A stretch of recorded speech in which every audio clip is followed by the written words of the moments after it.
नमस्ते सदावत्सले मातृभूमि। हम लोग डिस्कशन करने जा रहे हैं बिहार चुनाव की। बिहार चुनाव हम सब जानते हैं कि दोनों में पोलिंग हो चुकी है और बिहार में इस बार महिलाओं और युवाओं ने इसको अब MY समीकरण कह लीजिए, पहले मुस्लिम यादव समीकरण का होता था, आज की तारीख में इसको महिला युवा सम्मेलन कह लीजिए। MY समीकरण ने जो वोट डाला है वो वोट अपने आप में अद्वितीय है। इसका कारण ये भी हो सकता है कि जो SIR हुआ है उसमें जो फर्जी वोट हैं वो कम हो गए, और फर्जी वोट कम होने का मतलब था प्रतिशत बढ़ जाना।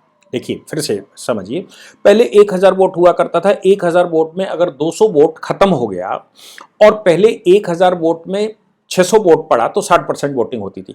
अब 800 वोटों में से 600 वोट पड़ा, क्योंकि पढ़ना तो 600 ही वोट था। पहले 800 की लिस्ट, 1000 की लिस्ट होती थी, अब 800 की लिस्ट है, इसलिए 800 की लिस्ट में अब हम ये कह सकते हैं कि 600 वोट पड़ा।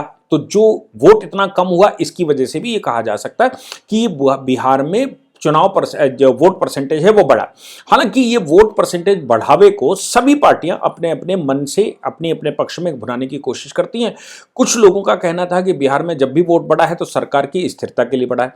दूसरा पक्ष ये भी कहता है कि वोट बढ़ने का मतलब है सरकार के विरुद्ध बढ़ता है। तो ये वोट बढ़ना सरकार के पक्ष में है कि विरुद्ध में है, ये एक अलग ही टाइप का वो है। लेकिन जब स्टेटमेंट आने शुरू होते हैं, कि हम सब जानते हैं, हम अगर एग्जाम लिख कर आते हैं, हम पेपर देकर आते हैं, जुडिशियल सर्विसेज के बच्चे पेपर देकर आते हैं और वो आकर पेपर में कमियां बताना शुरू कर देते हैं, एग्जामिनर में कमियां बताना शुरू कर देते हैं, वहाँ चीज़ें बतानी शुरू कर देते हैं। तो और वो स्वयं हर कोई एग्जाम देने वाला जानता है कि उसकी स्थिति क्या है, फिर भी वो भाग्य के सहारे बैठता है और ये उम्मीद करता है भगवान के मंदिर में जाकर और तमाम तरह की दुआएं मांगकर, ये भाई मुझे कुछ करवा देना, और ये दुआ मांगता है कि उनका जो टॉपर्स हैं उनका पेपर खराब हो गया तो हम ऊपर आ जाएंगे। ऐसा सभी कोई जानता है कि जब वो एग्जाम देकर आता है तो उसको तुरंत पता लग जाता है कि उसका एग्जाम कैसा हुआ।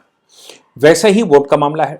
सभी पार्टियों को यह अंदाजा लग जाता है कि वोट कैसा गिरा, कितना गिरा, क्योंकि माहौल बता देता है, एटमॉस्फेयर बता देता है, दैवी जो किरणें हैं वो बता देती हैं कि चुनाव कैसा हुआ। अब चुनाव के समय पर जैसा उसको अंदाजा लग जाता है कि चुनाव ऐसा हुआ, अब अपने आप को बचाए कहां। जो बचाने की प्रक्रिया है, उस बचाने के लिए उसको कुछ ना कुछ नई कहानियां गढ़नी पड़ती हैं, और नई कहानियां गढ़ कर चुकी या तो हार स्वीकार कर ले और ये कहे कि भाई मैं सत्ता में था हार गया, या फिर मैं विपक्ष में था हार गया, या मैं सत्ता को उजागर नहीं कर पाया, या हम इस हार को स्वीकार करते हैं। मुझे याद है कि आज से 15-20 साल पहले, मोदी जी की सरकार से खासतौर से पहले, सभी पार्टियां, अब जब UPA जीती थी 2 बार, 2004 में और 2009 में, तब भी NDA ने अपनी हार स्वीकार की थी और खुले मन से कहा था कि भाई हमने हार स्वीकार की है, हम हार गए हैं, लेकिन हम अभी इसका आकलन करेंगे, इसका एनालिसिस करेंगे और ये सब होगा।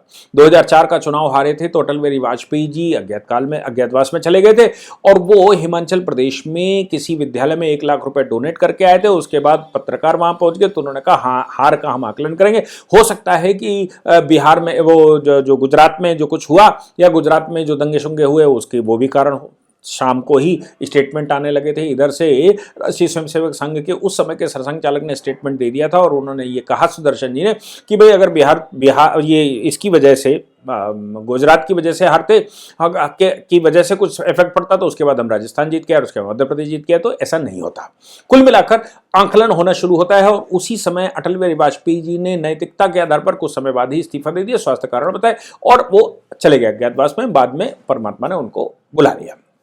खैर, बात यह है कि कोई भी पार्टी अपनी एनालिसिस करे कि भाई उसकी गलतियां कहां हैं, वो किस वोटर को टारगेट करना चाहता है, वो कन्विंस नहीं कर पाया, उसके अपने पुराने गुण धर्म क्या हैं, उसके अपने कृत्य क्या हैं, उसके काले कारनामे क्या हैं, और उन कारनामों को कैसे सुधारा जाए, तब तो बात ठीक समझ में आती है। लेकिन जब वो गलतियां बताने लगता है कि हम में गलती नहीं है और सामने वाले ने ये कर दिया वो कर दिया, तो फिर बात गंभीर है। फिर वो अपने आप को ईमानदारी से चुनाव भी नहीं लड़ना चाहता और देश को किसी दूसरी दिशा में ले जाना चाहता है। मैं इसलिए इन लोगों के बयानों का एक संकलन अपने पास है कि आखिर इन लोगों ने बयान किया दिया, उस बयान के आधार पर ये कहा जा सकता है कि वोट तो खुलने वाला है 14 तारीख को, लेकिन उन्होंने आज ही स्वीकार कर लिया कि हम हारे हुए हैं। अभी तक का संकलन यह है। हम सब जानते हैं 243 सीटें हैं। 243 सीटों में 17 प्रमुख एजेंसियां पोल ऑफ पोल्स ने एनडीए सरकार को जीता हुआ दिखाया, और ऐसे नहीं जीता दिखाया, 154 सीटें 152-43 में 154 सीटों पर जीत की बात कही, और विपक्ष को केवल 83 सीटें। 154 सीटों का मतलब आप समझते हैं, 154 सीटों का मतलब बहुत खतरनाक होता है, और वो उसका मतलब ये होता है कि मोर देन 60% सीटें एनडीए के पास हैं, दोनों के गठबंधन के पास। 2-4-5 सीटें ऊपर नीचे हो सकती हैं, वो अलग बात है। अब सवाल यहां पर, और उसमें भी 75 सीटें केवल भाजपा को देने की बात कही गई। अब ये जो आया तो एग्जिट पोल पर, जैसे ही एग्जिट पोल आया लोगों का बयान आना शुरू हो गया। हालांकि स्वीकार नहीं किया जा सकता, वो लोग स्वीकार नहीं करते कि ऐसा कुछ हुआ है। इससे पहले 14 नवंबर को वोट खुले, उससे पहले ही राहुल गांधी ने हाइड्रोजन बम, खुशी बम छोड़ दिया। और हाइड्रोजन बम का कहा कि मैं हाइड्रोजन बम छोड़ रहा हूं, राहुल गांधी शायद अपनी हार भांप चुके थे, इसलिए पहले से ही नैरेटिव तैयार रखना शुरू कर दिया। वे कहने लगे मैंने तो पहले ही कहा था, वो कह सकते हैं मैंने तो पहले ही कहा था वोट चोरी हो रही है, चुनाव चोरी हो रही है। रणनीति विपक्ष पुरानी आदत है, मतलब पुरानी, ये विपक्ष ऐसा करता है। भारतीय जनता पार्टी एनडीए की सरकारें ऐसा नहीं करती, तो वो हार को स्वीकार करती, लेकिन इन्होंने कहा कि ये कहना शुरू करते हैं नहीं नहीं वो तो वहां हम जीतेंगे, आने पर बोलेंगे, मतलब हम नतीजा आने पर बोलेंगे, लेकिन हम जीत रहे हैं। ऐसा श्री नेत्र ने भी कहा, हम जीत रहे हैं लेकिन अभी कुछ कह नहीं सकते, एग्जिट पोल गलत होते हैं। हालांकि कांग्रेस के लिए एग्जिट पोल भी अब एक रोने का नया कारण बन चुका है। जब ये आंकड़े उनके पक्ष में होते हैं तो उन्हें सही ठहराते हैं, लेकिन हार के संकेत जैसे मिलते हैं वैसे ही फर्जी करार देने लगते हैं।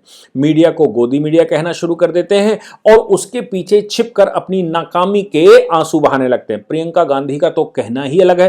प्रियंका गांधी ने चिल्ला चिल्ला कर कहना शुरू कर दिया, मोदी जी में हिम्मत है तो निष्पक्ष चुनाव करवा कर दिखाएं। निष्पक्ष चुनाव करवा कर दिखाएं, हिम्मत है मतलब यह है कि चुनाव वो हार रहे हैं, और अब उन्होंने ये आरोप लगाना है, नैरेटिव गढ़ना शुरू कर दिया है कि निष्पक्ष चुनाव नहीं हुआ इसलिए हम ऐसा कर रहे हैं। हालांकि तेजस्वी यादव ने बड़ा सधा हुआ बयान दिया। तेजस्वी यादव एसआईआर के पीछे जाकर छुपना चाहते हैं। एसआईआर का मतलब है कि वो कहते हैं सिस्टमैटिक इलेक्टोरल रोल जो हो रहा है, जो वहां इन्वेस्टिगेशन हो रहा है, उसमें धांधली करी गई, उसमें गलत तरीके से नाम काट दिए, हमारा वोटर हटा दिया गया, अपना वोटर बढ़ा दिया गया, इतने वोट बढ़ गए उतने वोट कम हो गए। और ये इसके पीछे उन्होंने कहना अभी से शुरू कर दिया है कि एसआईआर भाई हमारे लिए एक संकट की बात थी, लेकिन बाकी राष्ट्रीय जनता दल के प्रवक्ता लगा रहे आरोप, और वो ये कह रहे हैं कि ये पोल सब झूठे हैं, ये बीजेपी के प्रोपेगेंडा हैं, और ये सब अब एक ही पार्टी के बारे में बोलते हैं, पैसा खिलाकर बुलवा रहे हैं, लेकिन हम तो जीते हुए लोग हैं। अब सवाल ये पैदा होता है कि देश भर के जितने एग्जिट पोल हैं, कुछ तो मीडिया उनकी भी होगी, अगर मोदी जी की है तो उनकी भी मीडिया होगी, उनके लोग भी होंगे, उनके यूट्यूब चलाने वाले भी होंगे, उनके बहुत सारे, उन्होंने तो सिस्टम बना रखा है। तो उनमें से कोई ये बताने को तैयार क्यों नहीं है कि कौन कौन सी सीटों पर कांग्रेस या विपक्षी भारी है? कोई नहीं बोल रहा, सारे ये बता रहे हैं सरकार तो एनडीए की बन रही। बस इतना है, कोई 50% से बना रहा है तो कोई 60% से बना रहा है, कोई 70% से बना रहा है। अब एनडीए सरकार बनाने के तो सभी लोग, जितने लोग समाज में हैं, जितने प्रकार की बातें करने वाले लोग हैं, वो सब एनडीए की सरकार वहां पर बना रहे हैं। लेकिन ये इनका कहना कि मुस्लिम यादव समीकरण के अलावा महिला युवा समीकरण भी मेरे पक्ष में था, इसलिए ये वोट बड़ी तेजी से निकला और वो हमारे पक्ष में गया। मैं समझता हूं कि राहुल गांधी, प्रियंका गांधी, तेजस्वी यादव और ये जितने हैं उनके प्रवक्ता अभी से कोई एग्जिट पोल खरीदा हुआ बता रहा है, कोई एसआईआर को गलत बताना शुरू कर दिया है, किसी ने खुला चुनाव नहीं, साफ चुनाव नहीं हो रहा ये कहना शुरू कर दिया है, किसी ने कहा वोट चोरी हो रही है, किसी ने कहा वोट चुनाव चोरी हो रही है। ये सब बातें इन लोगों ने करके क्या सिद्ध करना चाहते हैं? कुछ सिद्ध विशेष करना नहीं चाहते, सिर्फ ये बताना चाहते हैं कि वो चुनाव हार चुके हैं और चुनाव हार की जिम्मेदारी लेने को तैयार नहीं हैं। सिर्फ इतना करना चाहते हैं कि वो ये आरोप लगा दें।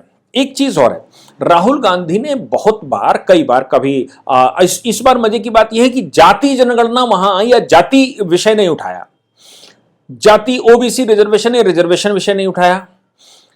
इस बार उन्होंने इलेक्टोरल या मैं कहूं एलिवेटेड पोलिंग का विषय नहीं उठाया।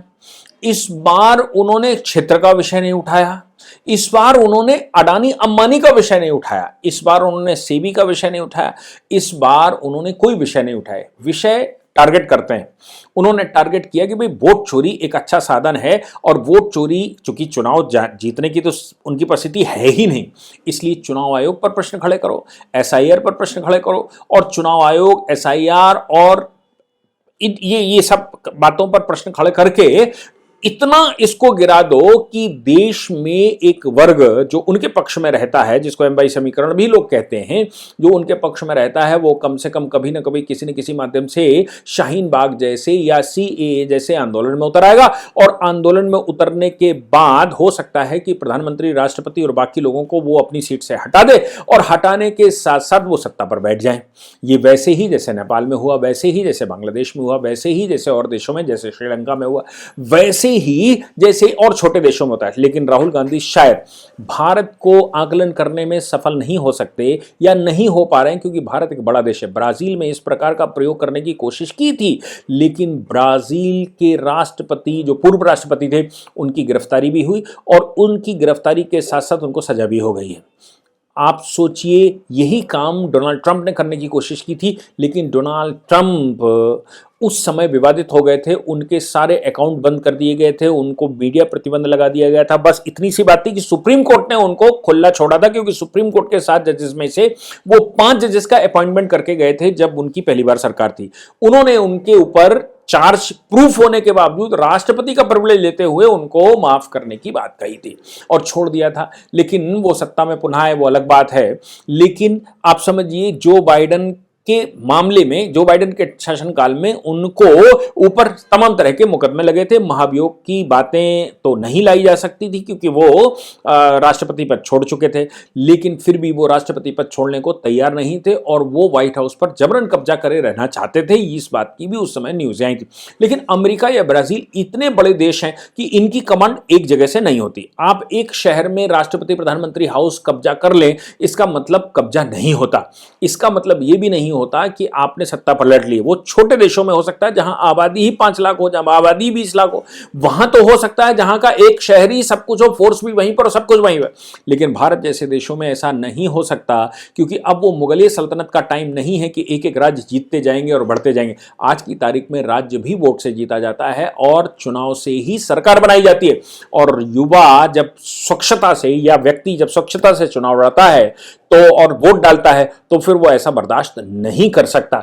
इसलिए भारत की कमांड, भारत की पुलिस फोर्स, भारत की, मैं कहूं कि मिलिट्री फोर्सेस, ये सब मिलाकर अगर इनका आफ्टरऑल कैलकुलेशन निकालेंगे तो भारत में डेमोक्रेसी है। और डेमोक्रेसी जहां पर होती है, ईमानदारी से जहां पर चुनाव आते जाते हैं, वहां पर आप ऐसा नहीं कर सकते, ऐसा नहीं कह सकते कि यहां हम सत्ता पलट देंगे चुनाव आयोग पर प्रश्न खड़े करके। इसलिए राहुल गांधी आज स्वीकार तो कर रहे हैं, लेकिन इससे वो अपनी छवि खराब कर रहे हैं। प्रियंका गांधी अपने अस्तित्व को नकार रही हैं, और मुझे लगता है इन सब के बाद वो अब ऐसी स्थिति में आने वाले हैं कि 0 वोट पर भी आ सकते हैं, 0 सीट पर भी आ सकते हैं। जय हिंद, जय भारत, वंदे मातरम।